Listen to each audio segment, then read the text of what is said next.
Hey, special educators, I'm Jennifer from Positively Learning. Welcome to the Special Educators Resource Room. If you're like me, you're always looking for ways to save time and streamline your work. That's why this podcast was created, to give you the systems and solutions you need to get your time back. Tune in for tips, tricks, and tools that will help you manage your workload and make the most of your time. Whether you're brand new or experienced, all are welcome in the Special Educators Resource Room. Hey, special educators, it's Jennifer from Positively Learning. Thanks for tuning in. This episode is all about ending the school year strong. Now, I'm going to split it into two different episodes. One is more of the things we're doing in the classroom, and the second one is more of that paperwork, closing up your classroom to say goodbye, get ready for summer. Now, if you are listening to this any time of year, that's not the end of the school year, please don't leave me. I still think these tips are going to be very helpful if you're always looking to work smarter, not harder. And if you're also looking for ways to put routines in place, these tips could work any time of year. Imagine it is the end of spring break and you have just returned to school. It's that stretch from coming back to school after spring break to the last week of school. This is my favorite part of the school year. And yes, I realize I may be the only person in a school building to say such a thing, but it was true. Many teachers feel refreshed and ready to go for back to school, a fresh start.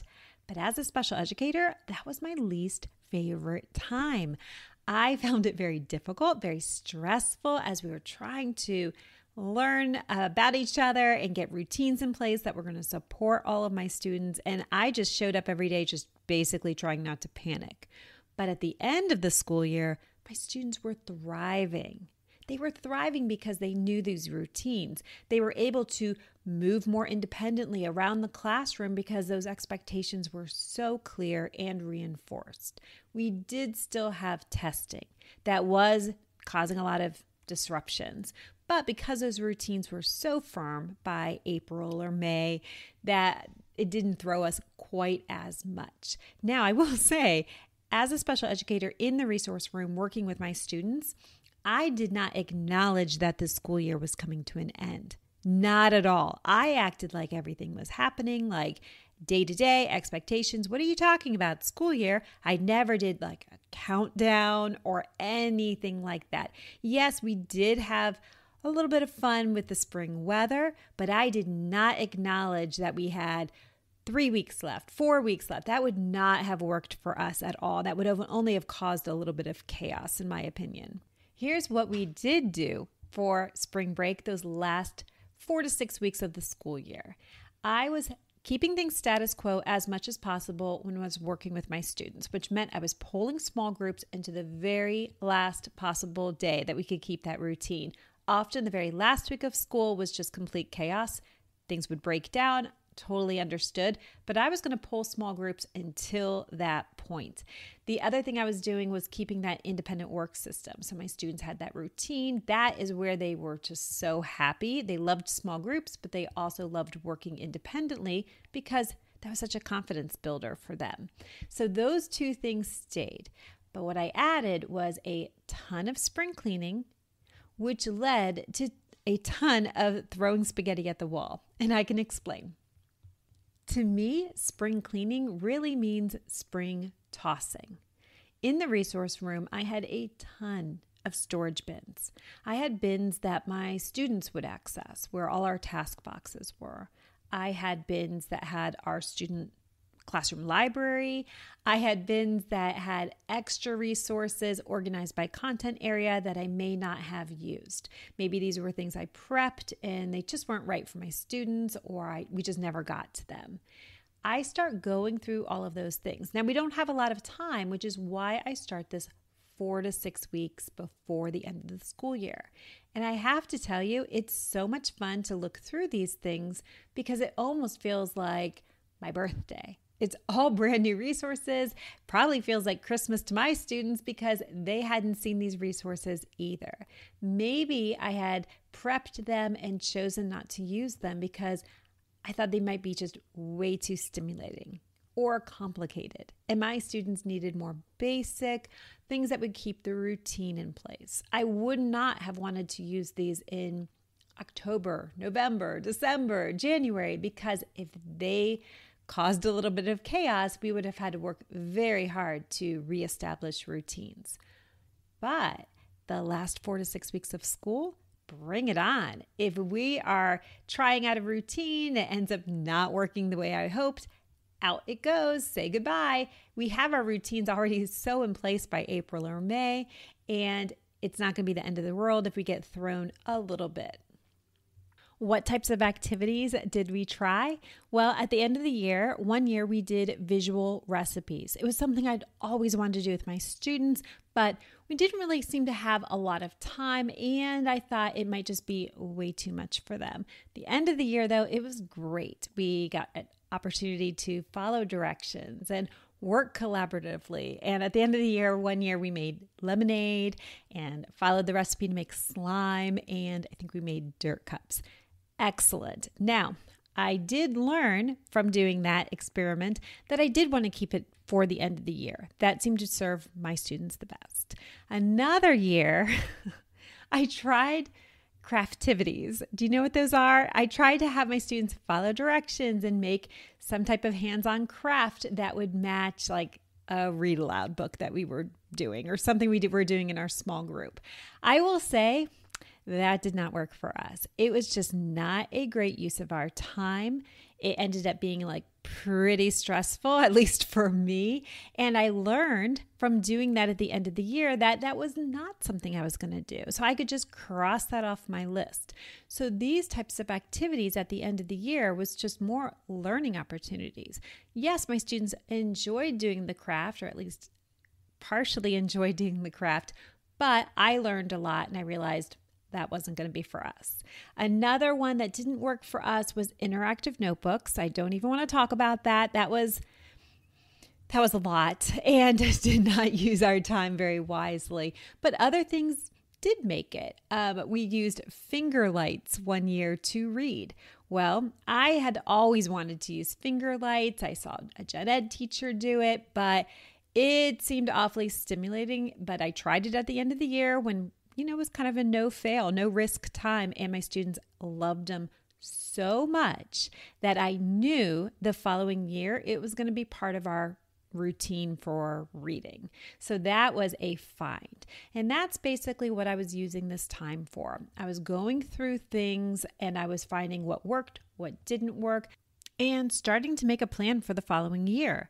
So what types of things would you like to try out? Or you've always wondered, would this work for my students? I encourage you to use this time to try out some of those things. Because again, if it's a disaster, you can pretty much make that disappear and get back to the routine. And of course, as I was doing this, I was cleaning my bins as we went. I've always been one of those people who, well, I don't want to use the term hoarder because that wouldn't exactly be correct. I didn't love having tons of extra things, but as a teacher, you know that sometimes supplies can feel very scarce. If you've ever experienced a paper limit, you know exactly what I mean. But now's the time to go through your supplies and take inventory. Maybe you're already set up for the following school year, or maybe you have some serious gaps. There also can be some supplies that you really should use, like glue and Play-Doh. Those don't last forever. And I don't know if your students were like mine, but we loved getting fresh supplies. That made my students so happy, and it made me happy too. So now is the time to also extend our spring cleaning to our supplies.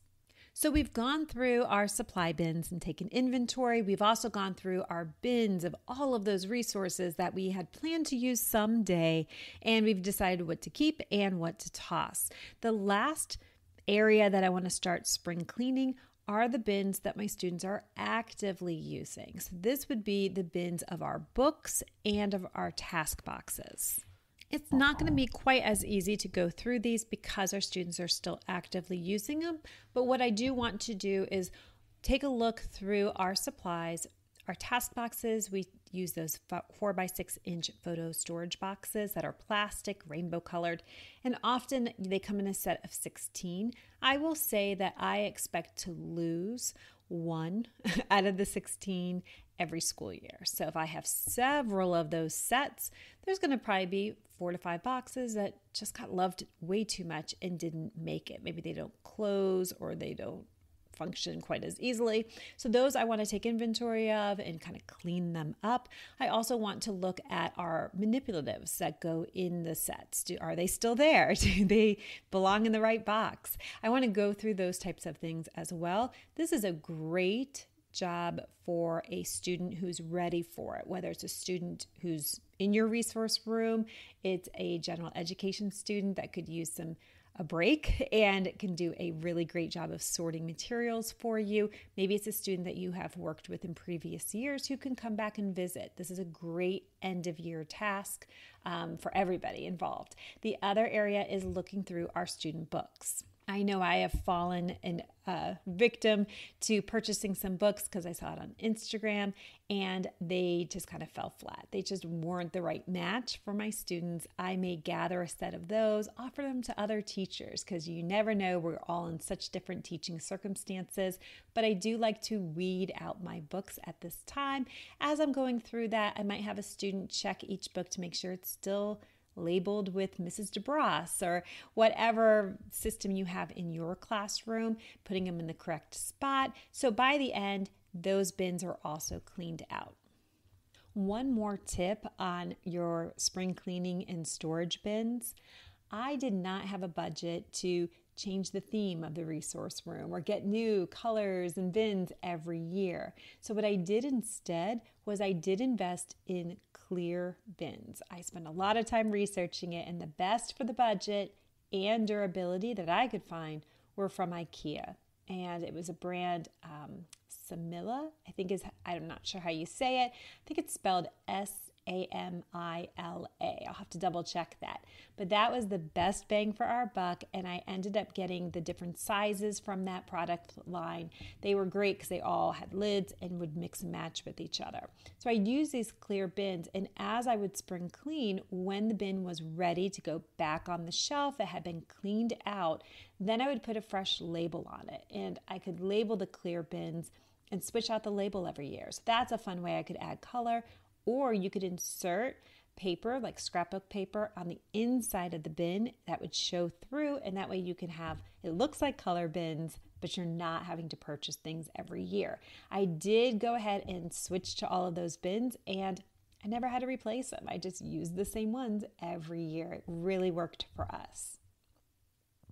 These were the types of activities that I really enjoyed doing in that funny time period between the end of spring break and the last week of school. I did this every year and I truly loved it. It was fun. It was like shopping in my classroom as I would go through these bins, and my students loved it too with the new activities. I also felt a lot less stress. I didn't want to leave a mess to walk back into at the end of July or August when you return to school, because you know there's going to be something brand new that's going to fall on your plate. I also definitely knew I didn't want to be thinking about this during the summer. By having this clear picture of your inventory and what you already have, it also can save you a lot of time, energy, and money.